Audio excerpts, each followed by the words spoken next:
one of the beauties of being an entrepreneur and having your own company is that you can ebb and flow, follow the market, and do what people are asking for. And because I have a restless brain, I really like to do things that I've never done before. So, some of the things that I'm seeing, I think labor is still a major concern in hospitality. I think it always will be. But I also think that people will never stop wanting to travel. So pay me in plane ticket.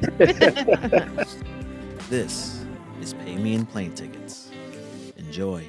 Well, welcome, Miss Susan Berry. Welcome to the Pay Me in Plane Tickets podcast. This is How you the feeling? best named podcast that I have ever been invited on. And I'm so excited to be here. Thank you for having me, Jelani. No problem, no problem. But I like your podcast name, Top Thanks. Floor. It's definitely the traveler sort of, cool. It has that cool, like, yeah, I'm on the top floor, guys. Well, listen, I have to tell you that here's how the name of the show came about, if you want to know. I had a different name, and I knew that I wanted it to have to do with elevators because I had this like vision in my head of me wearing an elevator operator, like Bellman's little hat for our promo stuff, which really probably you don't want to design a whole show around just a photograph that you have envisioned in your weirdest daydreams, but okay, fine. So I had another name and it was in use by somebody else in the industry. It was a different subject matter, but it was a hospitality show. So, but they hadn't put out any episodes in a while. So I was like, just reach out and see what they think. So I'm like, hey, what do you think? Can I use this name? And they're like, no, we will be going back on the air very soon.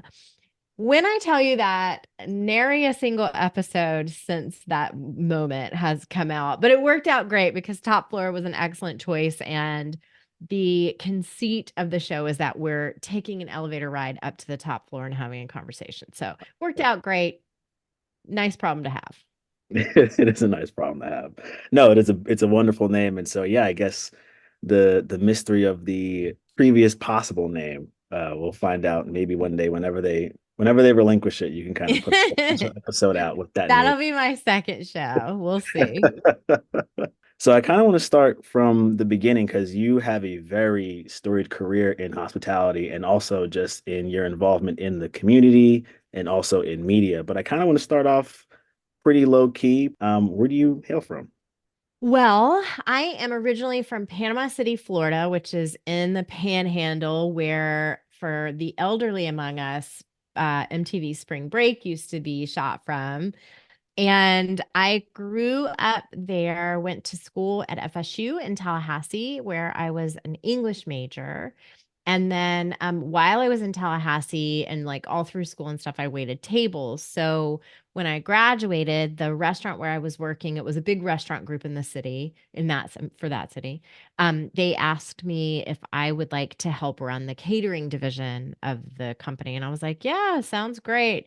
I think they paid me like maybe 20 cents an hour. I'm kidding, but it was like a wildly underpaid job. I worked so flipping hard. I used to sleep in my car in between events. There was a point in time where I had like a 1 inch layer of baked beans in the trunk of my car because I was carrying hotel pans between events and they spilled. So gross, so weird, but I definitely learned a ton. And so when my then boyfriend, now husband, and I moved from Tallahassee to Denver, Colorado, my mom was like, hey, listen, why don't you just take those 2.5 years you just spent running that catering company and try to get a job related to that since you've been killing yourself for the last few years, try to get something. And I'm like, okay, fine, but that's not what I really want to do, but I guess I can do it for a minute. So I got a job, my first hotel job in a time period which I will not reveal You don't have in to. Denver, Colorado. I was hired as a director of catering at a hotel. And the rest is history. Here I am, many moons later, having started with baked beans in my trunk. Wow, okay, that's a pretty humble beginning story right there. It's Something, all right. Did you grow up traveling as a younger individual, or were you kind of did really traveling kind of come in later in life? But I know like it was a humble beginning, so maybe. Yeah, so it's um definitely grew up traveling and probably not the style of travel that you talk about on Pay Me and Plane Tickets, but my father is originally from New Orleans. And so we would go to New Orleans at least twice a year. My parents were teachers, and so they had like summer break and then they had a nice Christmas break. So we would go to New Orleans at each of those times. And then we took some other interesting family vacations, but not nothing super glamorous or luxurious. But I remember one trip, they had best friends, my godparents. And so my parents, my godparents, my younger sister, and I all piled into our 1984 Pontiac Bonneville, which ended up being my first car about 7 years later, and drove to from Panama City, Florida to Washington, D.C. and did like all of the DC stuff. Went to the Smithsonian. It was over the 4th of July. So we heard the National Symphony play, and we saw the Beach Boys. That was my first concert that I ever went to. So we did some things like that that are extremely memorable because they stand out of kind of the more commonplace going to visit family trips. Yeah, you kind of got, because I love DC and I do hail from DC, so you definitely had a very, I think, a very authentic travel. So we don't try to cover too much like luxurious travel because I definitely haven't had that either. I But mean, I have now because other people have paid for it, but when I was growing up, it was a lot more about like, this hotel has a swimming pool. Hooray! yeah, That kind of thing for sure. that's very true. Yeah, I can relate to that because we did it off just like a hack. It wasn't that we necessarily were affording it. It was Yeah. like we had my father had points and stuff like that, so that's kind of how we were able to finesse our way into, I guess, the travel community of some sort. Grateful, but yeah, it was an opening bid, and that's kind of how I relate to what you were able to do, go see your first Beach Boys concert, kind of going from back and forth from New Orleans and also going to DC Yep. in that first Pontiac. Wonderful. Did you ever get a chance to do any sort of solo travel? Like traveling abroad, maybe like in university or no? I didn't. And this is so embarrassing to admit. I think there are a lot of hoteliers who have the same story though. Well, first of all, the most embarrassing thing is that my parents offered me a semester abroad when I was like a sophomore and junior in college. It was part of my program. I was an English major and they had like a built-in thing that you could do. And because I was active in the student senate and like sort of an activist and in all these different organizations, I was like, no thanks. I have too much to do here on campus. And I didn't go. Like, what a dingling. What was I thinking?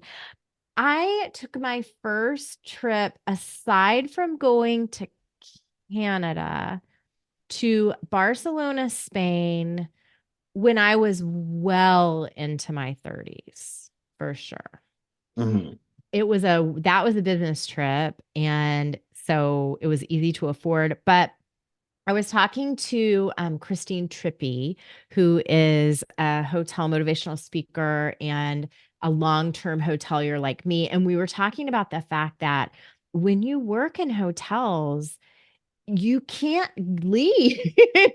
You can't leave because either you really can't leave because business levels don't allow it, Right. or that if you take time off, when you come back, your life is going to be a living hell.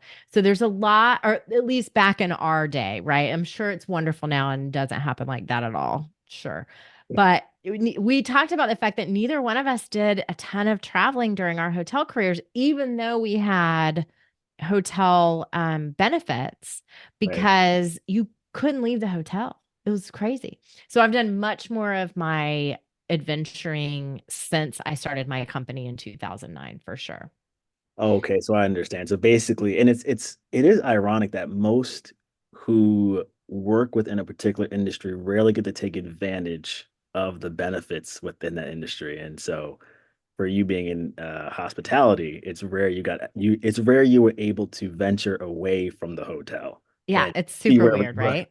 Isn't that strange? Like you would think I was so well traveled. I will say that I am domestically extremely well traveled because Positive. I transferred a lot within the company that I worked for. So I worked in Denver, Washington, D.C., Atlanta, Georgia, where I still live, Portland, Maine.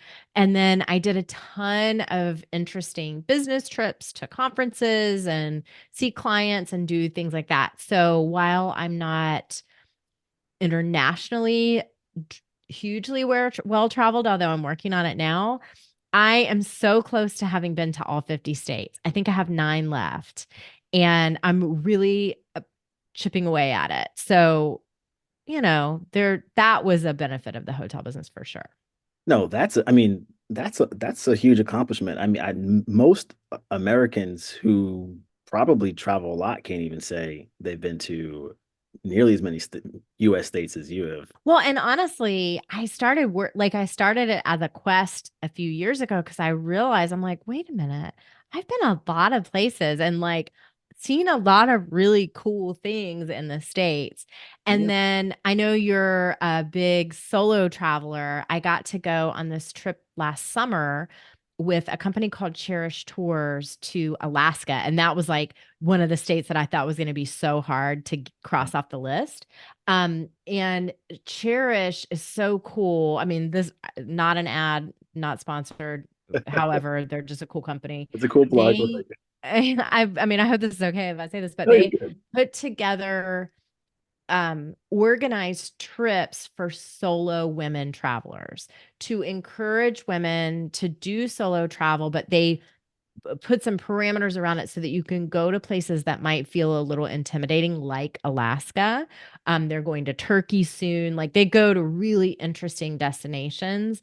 And it's mostly solo women who sign up to go on the trip. And then you like all become best friends and have a really fun time and all that stuff. So it's cool. No, that's beautiful because there is a massive uptick in women solo traveling because before they were very reserved, not only for safety, and if they did, they didn't go to anywhere that was far flung or that was, I guess you can say, like exotic, quote unquote. They were kind of staying within a particular radius. And now with this company you just mentioned, I forget the name, of Cherish tours. Cherish Yeah. Tours, they are now sort of allowing that possibility and expanding it to many more potential solo woman traveler. Yeah. That's It's a huge growing market for sure.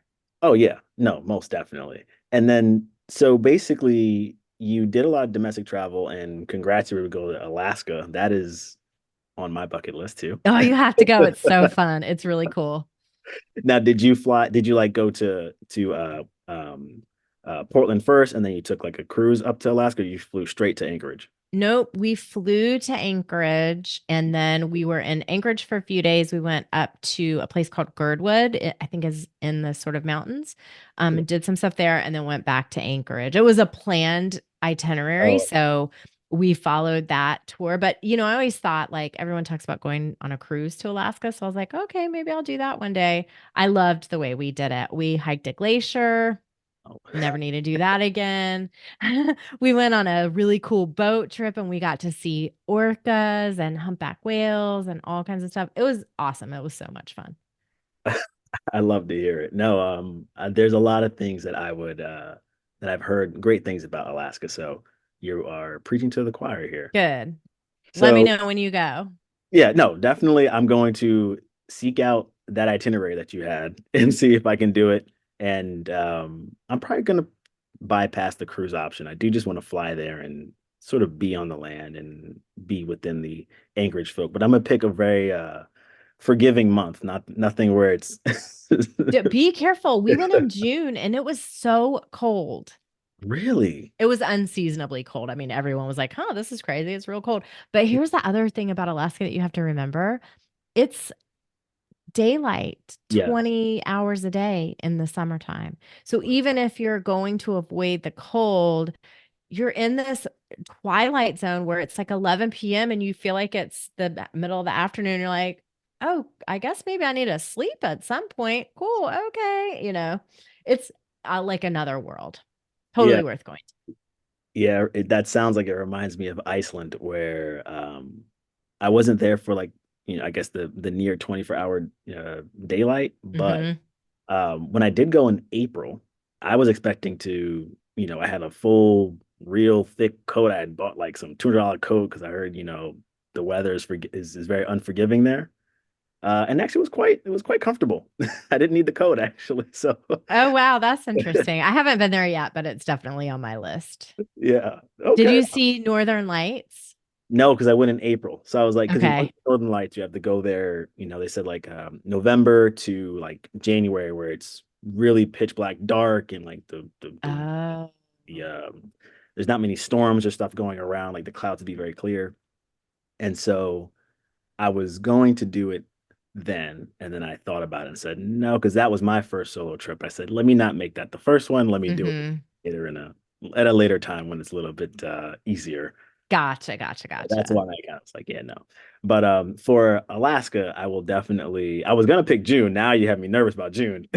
Well, I guess apparently the year before they had gone and it wasn't like that. And we were like, it's cold. So I I think you go. just have to roll the dice. You have to bring everything you own. So one day it could be hot, one day it could be cold. You got everything you need.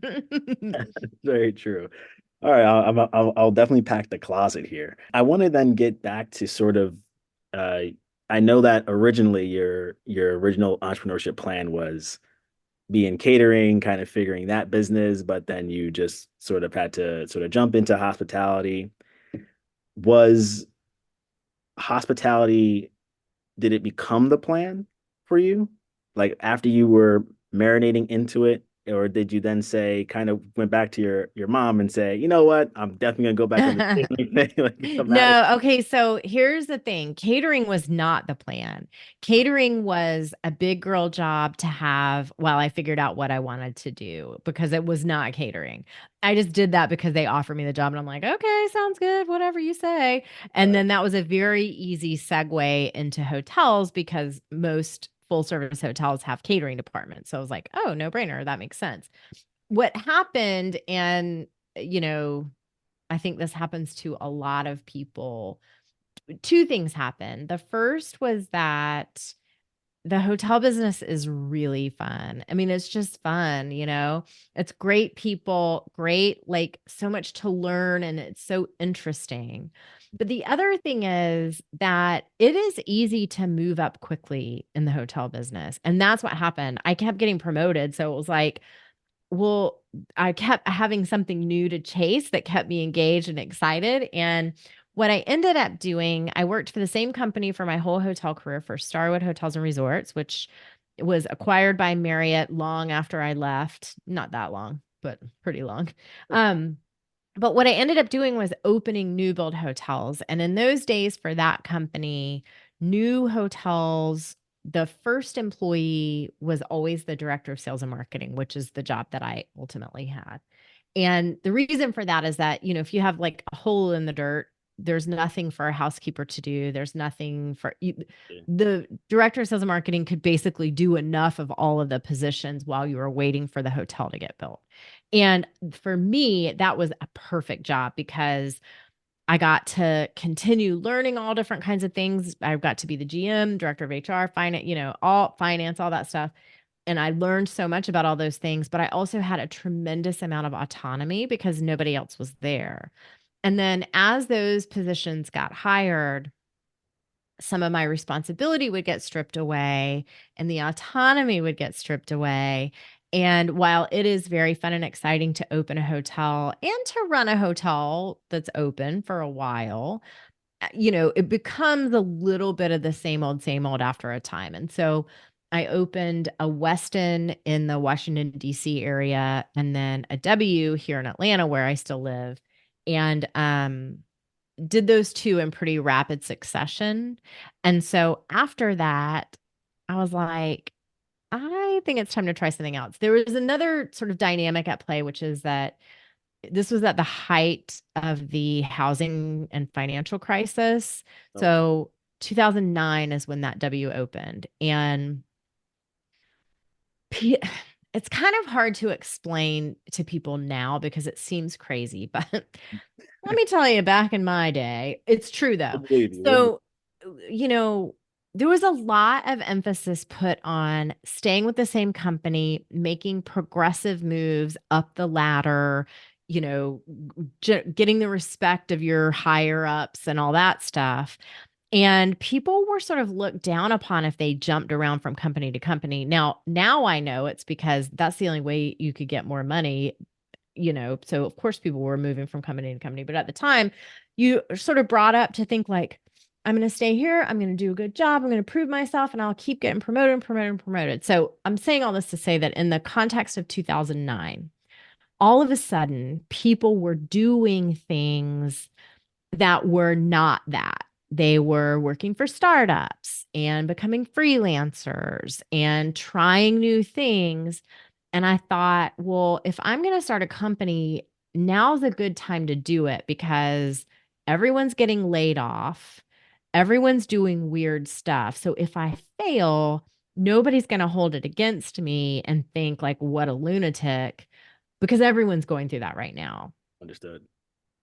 Fortunately, it worked out and we're celebrating 15 years this year for Hive Marketing. Congratulations. But, it could have easily gone the other way. And then I had this backup of like, listen, it's the great financial crisis. Everybody's acting crazy right now. Don't blame it on me. You know what I mean? It made it a little easier.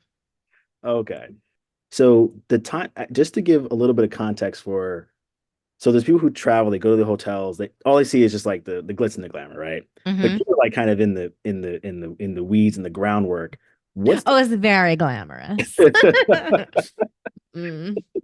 what's the timetable or the time frame from being like you're the sole employee to now the you have a team of 500 people at this hotel? Got it. So I would say it very much depends on the size of the hotel and the style of the hotel. So both of the properties that I opened that we were talking about are full service hotels between, I'm going to say 200 and 300 rooms. I can't remember the exact counts, but somewhere around there, have conference space, full service restaurant, all of the pieces. And so for those two projects, I think I was hired somewhere between 18 and 24 months in advance of opening. And then each and every person after that is staggered. It has to do with a couple things. It has to do with what's best for the operation, but it also has to do with how much money the owners have. So, you know, because here's the thing, like you're building a hotel, you've got your construction loan and your money that you're putting into construction, and you also have to have this sort of operating account to run the pre-opening, but you're not making any revenue. So you want to keep those expenses as minimal as you possibly can until the time that the hotel gets open, and then you're making money to replenish the coffers, right? Because Yeah. otherwise it would be like, renting a second house and paying rent on your first house with nobody paying rent to you. Like Yeah. you're screwed. You know what I mean? So I want to say it was like maybe I was by myself for 4 months. I got to hire an assistant, started hiring my team. Then the general manager would come on board and sort of the leadership slowly but surely in that period of time. But the staff of the hotel, 2 weeks before it opens, 2 weeks, Wow, only 2 weeks. maybe Wow. three, Okay. something like that. They don't start anywhere but 2 weeks before. And then you have this huge hiring event, like a big job fair. And then you have this whole training thing where everybody comes in. Once you have the certificate of occupancy and you're allowed to be in the building, like the painters are still running around, carpet is still being laid, everything is still under construction, but you have enough there that the people can start to learn their jobs. And so you do, oh gosh, I can't remember what we called them, but it was like, I keep wanting to say mock trials, but it was definitely not that. But like, Like a dry they, run. Like, yeah, yeah. dry runs or something like that. And so that was the glamorous part because, most of my job was done by then. Like, I'm not waiting tables. So I got to be the guinea pig and sit in the restaurant, eat all the food, drink all the drinks, order whatever I wanted. That part was really, really fun. That's the best part for sure. Oh wow. Okay, I love it. I love to hear that. Like that kind of be fleshed out from sort of the beginning to when it actually opens? Because I didn't know, and it does make sense that you would, if you're an owner of a hotel, you'd want to make sure that the pre-opening ad is as inexpensive as possible because there is no revenue being collected. You have nobody staying in the rooms, but you still have to somewhat pay the light bill and the And you water. have to pay to build the whole hotel. And think Right. about all the nightmare stories you've heard about construction projects. Like, there is no construction project in the Yeah. history of time that's ever come in under budget, right? So, Or on time. not only exactly. So, not only is there the pressure of that, but then like all of a sudden they'll be like, knock, knock, knock. We need another $20,000. Wait a minute. What? You know what I mean? So yeah, you definitely I mean, there's always points of pressure that you can't see, right? That's very true. And as a finance guy, you always think about the budget, but when it comes to building a hotel, you almost can't really rely on your little spreadsheet to save you. The Yeah, reality shows itself very, very soon. it's 100% true. 100% true. Well, and it's interesting because I think sometimes people at all levels of the hotel industry don't fully realize that the owner of a hotel, of the real estate of a hotel, isn't like Scrooge McDuck sitting in a cave wallowing around in gold coins and dollar bills, right? Like, there are points of pressure and parameters that that person has to stay within because all of this is finance. It's not like they're writing a check out of their personal account and they're like, "Oh, the owner needs to spend more money on the blah blah blah." Where is that person supposed to get that money? Because they have a construction loan just like anybody else, you know? It's Yeah. interesting. Yeah.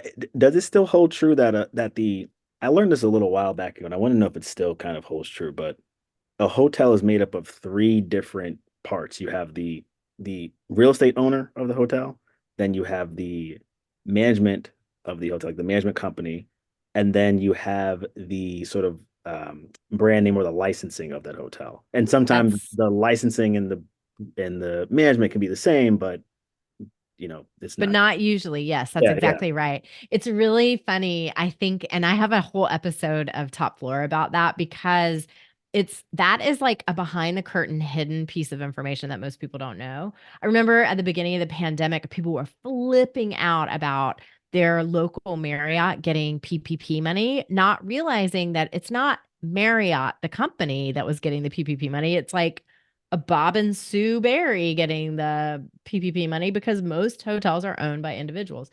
Um, Another thing that is to add to that, or that I think is interesting, that I'm basically only know from a couple years now, is that in the United States, about 70% of hotels have those brand names, have flags that people pay for. They pay for licensing and all that. They have to follow all these rules. But in Europe, it's flipped. So here, 75% brands, 30% independent. Okay. There, 70% independent, 30% brands. Now, the brands are obviously doing everything in their power to expand and change that mix. And it may have even changed since I learned that. But there are far more independent hotels in Europe than there are in the United States. Why is that? That is very unique. I don't know. I mean, That's I don't interesting. know. You know, the biggest brands are American companies, so that probably has a lot to do with it. Like Marriott and Hilton are American companies. They probably grew the fastest here and then began their world domination tour. So I don't know. It's true. By acquiring Star Wars. It was one of the Well, yeah, among many one way others to do for sure. it. So when it comes to and I learned of that sort of makeup because I remember there was a like I think Marriott got sued and it was some crazy sport lawsuit case. They got sued, whatever, and they were able to absolve themselves from the lawsuit. And they were like, "Yeah, we don't really run the hotel. We don't even own the hotel. We just have our names on the building." So Hmm. that's kind of how I figured it out. So I was like, Yeah. "That's weird." It's crazy. You know what else is crazy? And I don't have numbers to back this up, but I'm going to just give a sketch.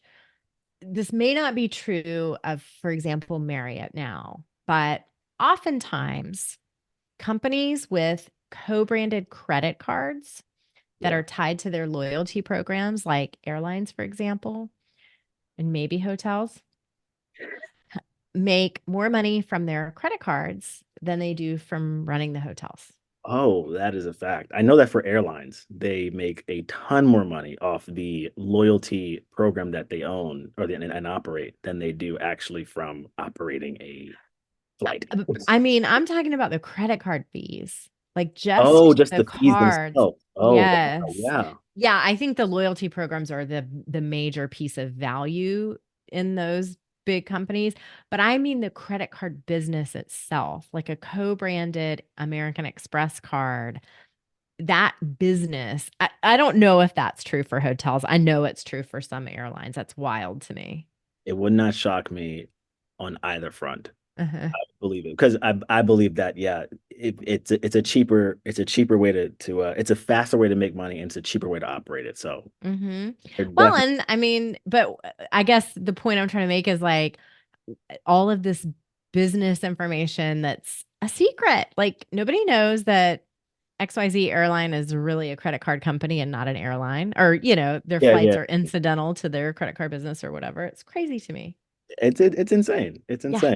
and yeah nobody really shines a light on that or knows it because I guess operating a hotel as you have demonstrated is not a very simple it's not a simple calculus and most people Hmm. aren't going to dig deep into figuring out if the Westin in Washington is profitable. It's like, well, there's a lot of different segments that make up the Westin.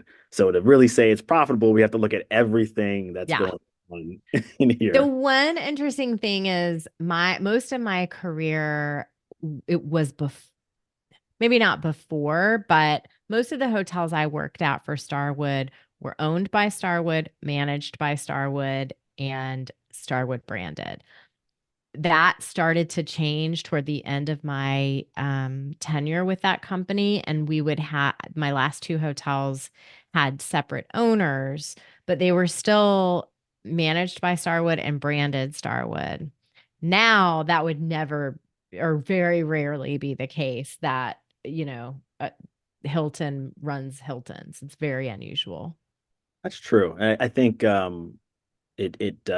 nowadays they're seeking growth and it's a little bit faster to not own the hotel Oh and yeah, it's the asset light strategy is what that's yeah, called. It's right. like Yeah. a whole real estate company versus the hotel company. Yeah. But Bill Marriott was like, yeah, we don't need to do this anymore. There's this podcast called Business Wars, and they did a season about Marriott and Hilton and like about the rivalry between those two companies. And it explains so much interesting stuff behind the scenes. Oh, Highly recommend anybody who's into this go listen to that. I think it's 4 episodes. It's so good. It's fascinating. we're definitely gonna dig into that one because Nice. that's like a nice behind the curtain look at what's really going on. And good gossip in there too. It's great. Yeah, I love to see it's kind of funny and entertaining when you have the companies rivaling each other, Marriott, Hilton, Coke and Pepsi. Yeah, exactly. They probably have one about Coke and Pepsi too. I would bet you anything. Did you guys when you were with Marriott or Starwood at the same time? No, Marriott. Did you had to stay with Starwood, the never folks? Marriott. Oh, Starwood. Long before Marriott. Long before Marriott. So Starwood, did you ever no, I guess they didn't have a rivalry at the time. Yeah. So it wouldn't really matter to you. Oh, there was definitely a rivalry. Some people say Really? that the W hotel brand was named because it was supposed to be the opposite of the big M in Marriott. Oh, okay. So, That's a nice drop there. oh yeah, it was definitely a rivalry. Here's something else. When Steve Heyer became the CEO of Starwood, which ended up being only for a very short amount of time, he had come from Coke. And so he switched the entire company over to Pepsi. He's feeding into the beef. Yeah. Interesting. A very interesting point. I really want to dig into this now. I'm gonna I know. It's pretty good. this is definitely something that is piquing the interest of not only myself but the listeners as well. There's a lot of drama in the hotel business for sure. this might be better than some crime drama. I think I would take it in. True fact. So now I want to sort of go to the point that you kind of made earlier, where you were opening up hotels for a good portion of time, and then around 2009, the financial crisis, you figured, hey, this is an opportunity for me to start my own venture and delve into this hospitality business on my own. And you started Hive Marketing. So you're Hmm. focusing on kind of the marketing piece of the hospitality industry, which is a very valid point because a lot of hotels and hospitalities really don't focus on the marketing side. They just open the Well, building and there's plenty of marketing. I'll tell you why I started Hive. I had done some social media campaigns for the last hotel I opened, which was the W Atlanta downtown. So in those days, that was like around 2008. Social was still the very wild, wild west.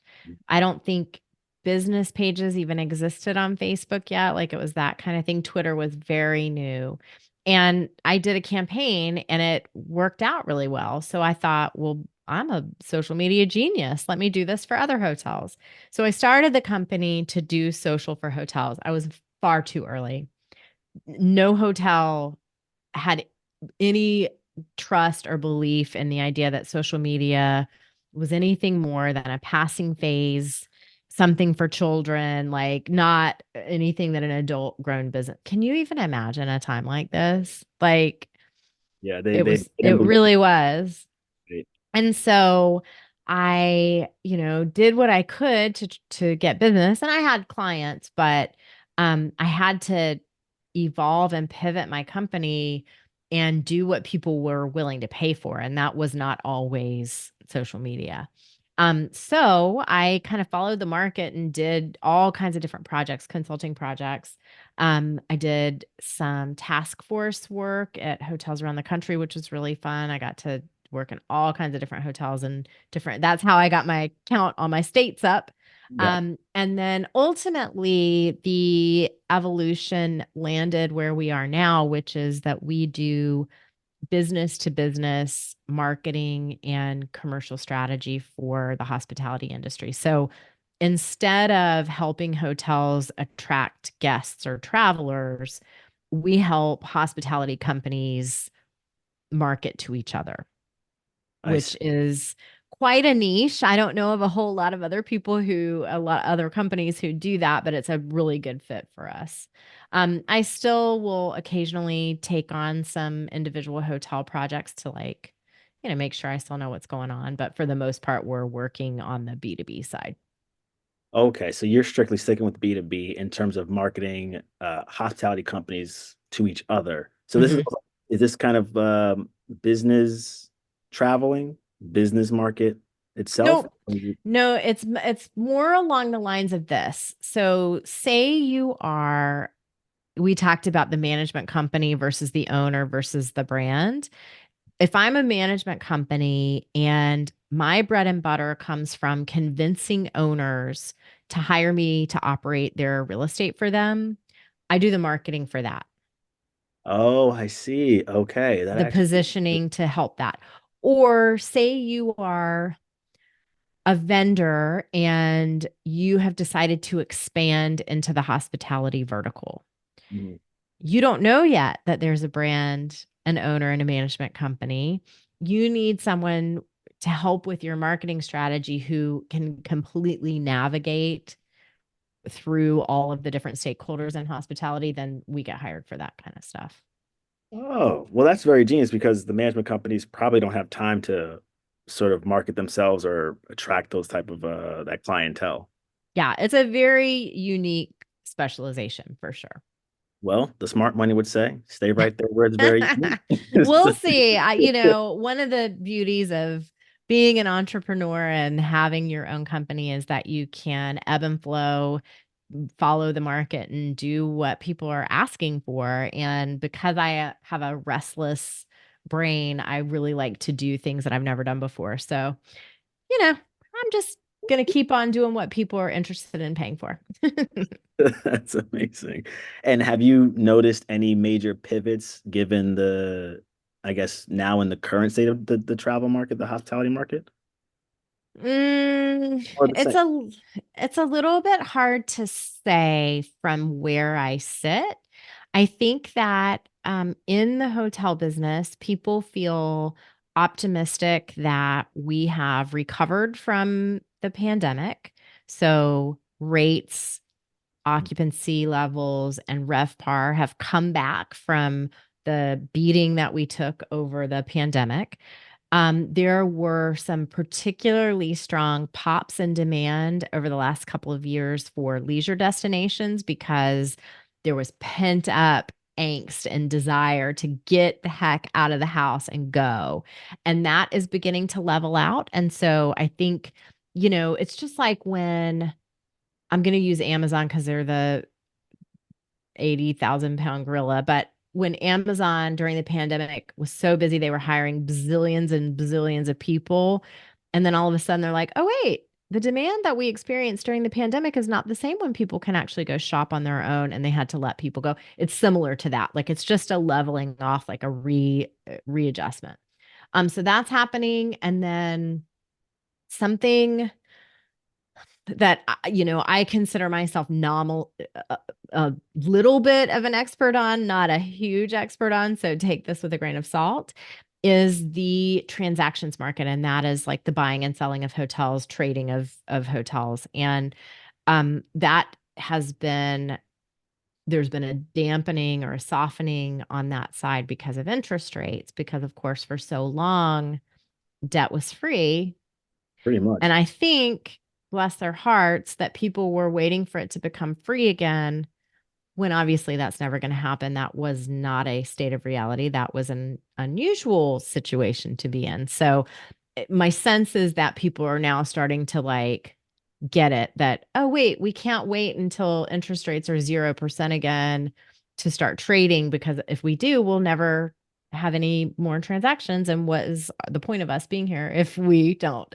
So, those are kind of, I don't know if that answers your question, but those are kind of some of the things that I'm seeing. I think labor is still a major concern in hospitality. I think it always will be. And but I also think that people will never stop wanting to travel. So pay me in plane tickets. Of course, yes, yes, of course. Well, I think you're right. I think there's always a going to be a huge demand for travel. Well, let me see. I don't know if the AR VR thing might come into play, but who knows? I don't think so. I think I think that is wishful thinking on the part of people with headsets. And it's not, I'm not poo-pooing it because it's new. I'm poo-pooing it because it makes me dizzy and it's boring. Like it's so much more fun to wander the streets of San Juan than it is to look at them. yeah, that's true. That's true. you know but yeah, no, you're right. You definitely saw it through like the pandemic cool off that kind of happened with the Amazon's the 8,000 pound gorilla. I mean, Zoom also had it too, where they thought everybody Yep. was on Zoom forever and then they were like, wait a second, people are going back into the office or doing one-on-ones or meetups. And then don't you think it's funny that Zoom was then like, we're going to do a return to work? Like your Zoom. What? What? What are you doing? Your Right, Zoom. don't hurt You need yourself, to man. champion work from home. What the heck? That is very true. And then of course, as I mean, in a way, like debt was very cheap. And so now I guess you can translate it as the M&A of hospitality Yeah. was kicking up, and now it's cooled down. As you mentioned, the hotels or the real estate sort of exchanges aren't happening as frequent as much. But you did start in 2009 sort of really being a leader in this industry. You kind of came before the Airbnb thing sort of took off. Did that have any impact or any sort of like Airbnb has had a huge impact. I've written so much about this and I started writing about it probably in 2011. But I have to tell you something. When Airbnb, I am so mad about this to this day. Airbnb started in 2008-ish, I think, 2007. Okay. And I tried to put my guest room on Airbnb. I took photographs. It was so cute. The room that I'm sitting in now, that is now my office, was a guest room for a really long time. And my husband was scared to death to have strangers stay with us. And he was like, I don't really think so. Jelani, I got an email. I don't think it was from Brian Chesky, but it was from one of his co-founders. They were out traveling the country with a professional photographer taking pictures because they figured out that the better your photos look, the more bookings you would get. And they were giving them away to hosts for free. Like, this is early days.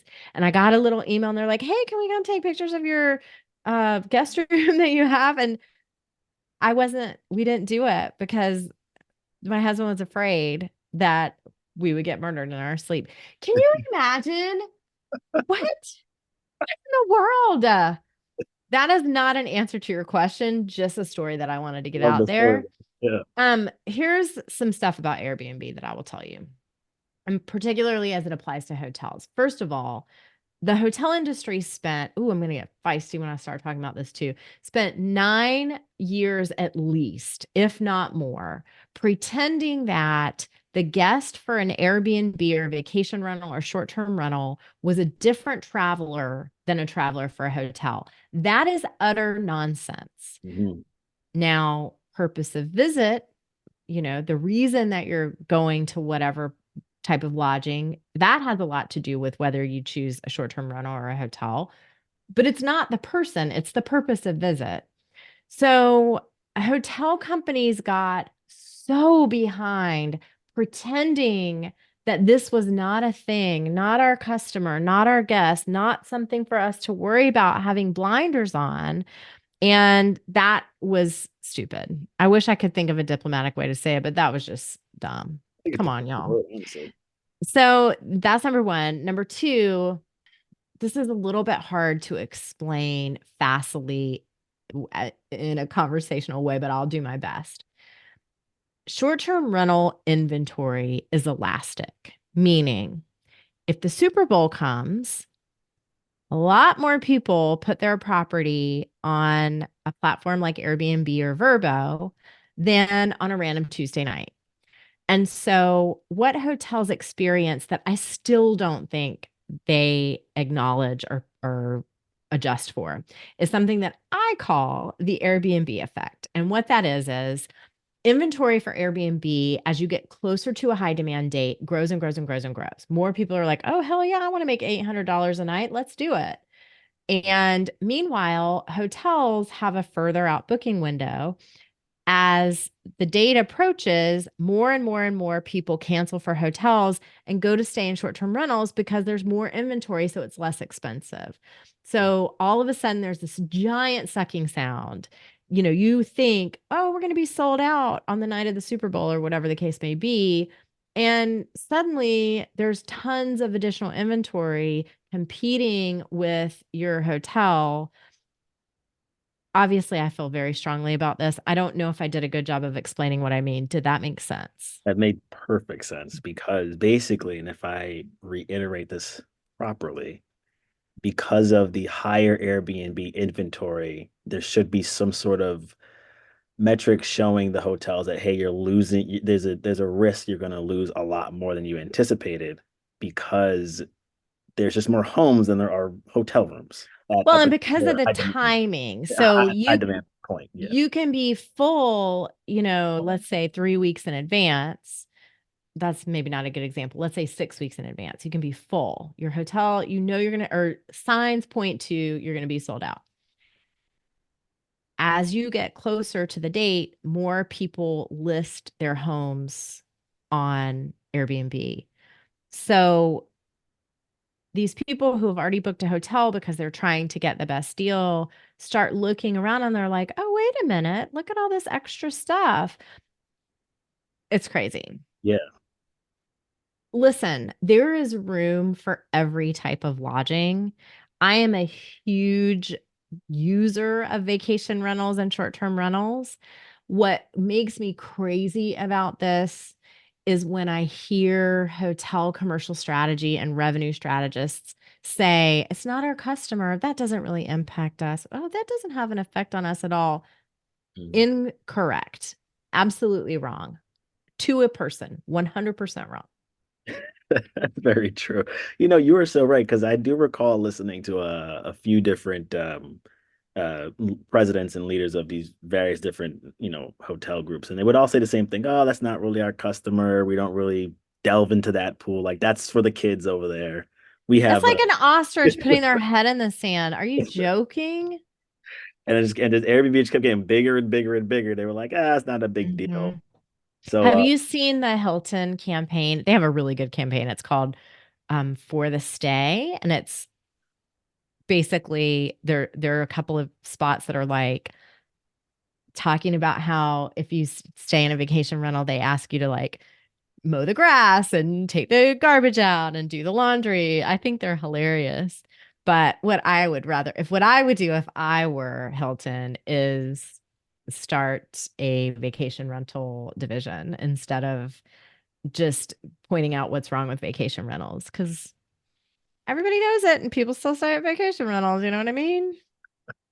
yeah, I think Marriott has something that they try to advertise. At least when I, Yeah, look. they have Marriott Homes and Villas. Actually, another podcaster that you should know if you don't know, Annie Holcomb. She and her podcasting partner, Alex Husner, do a show called The Real Women of Vacation Ownership. And Annie is on the Marriott Homes and Villas team, and she's a fantastic person. You should listen to their show and you should have them on. They're fantastic. I will have them on because I like to get their take on the homes and villas versus the Airbnb Mm-hmm. kind of controversy or war. Absolutely. And I guess like as it pertains to in my last question about like Airbnb, because Airbnb kind of is going through their, I guess like their post-pandemic sort of correction. Um, Mm-hmm. I know, so we're in New York. I know you're in Atlanta, but in New York, there was pretty much a ban on Airbnbs, and that kind Mm-hmm. of helping the not only the real estate market in New York, but also the hotel hospitality market in New York, and sort of relieving the pressure of all the different. Um, we mentioned the sort of the joke on Airbnb having these ridiculous requests, and they've kind of Airbnbs have they now cost almost as much as a hotel, so they're kind of dealing with this price Yeah. problem. And there's housing issue, right? Yeah, Because there was a housing issue right now. private equity buying up a bunch of houses and putting them on Airbnb versus letting people live in them. I mean, yeah, there's some major things to figure out. Yeah, so do you think the hotel or I guess because you're in that world, do you think the hospitality market is kind of like getting a bit of a sigh of relief, thinking that Airbnb is kind of coming off this sort of hot streak, kind of. I don't know. I mean, I think the key thing is that this has been the argument of like the hotel industry lobbying group and stuff.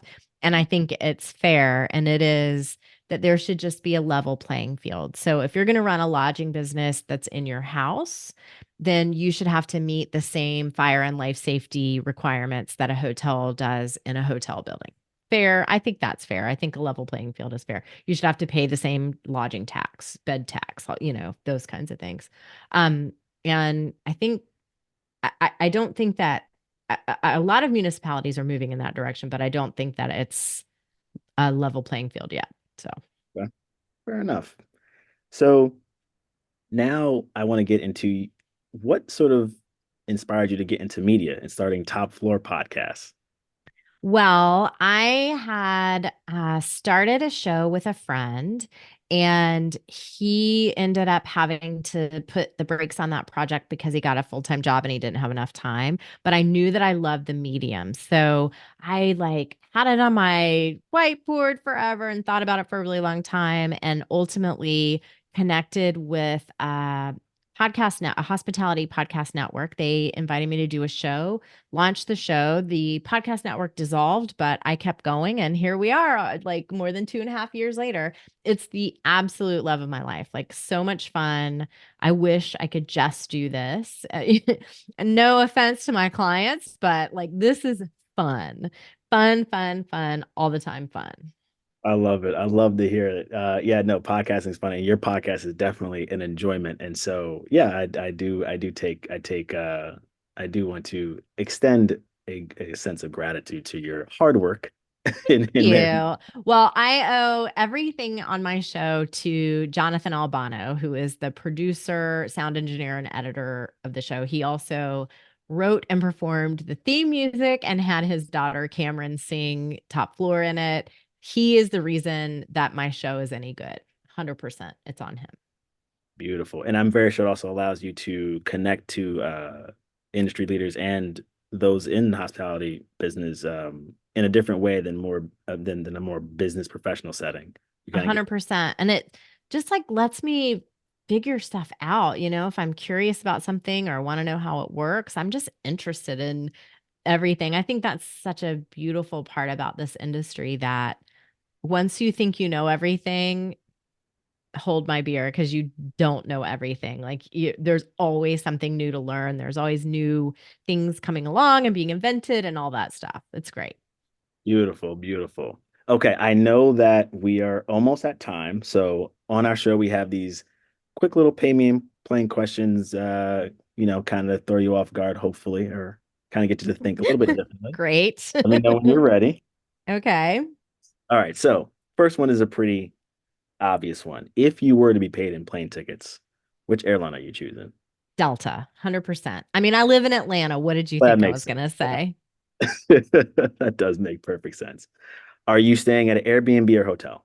Oh my gosh, it depends on the type of trip. So I am staying at a vacation rental, short-term rental, probably booked on Airbnb. If my husband and I are traveling, and especially if we're traveling to a new country or new city, we love to have a kitchen. We love to have coffee in the morning, and we love to have the opportunity for downtime, just like feeling like you can go back and read or take a nap or that kind of thing. If I'm traveling by myself, always a hotel. If there is one of my bucket list hotels in the city that I'm going to, definitely staying at a hotel. So it really depends on why I'm there. Purpose of your trip. Perfect. Yes, exactly.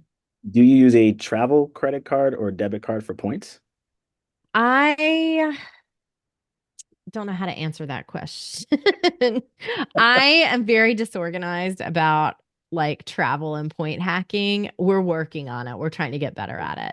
And my sister and her husband are doing the same. So I'm learning a lot from them for sure. Gotcha. I'm the same way. It's under construction. Yes, that's a perfect way to say it. Under construction.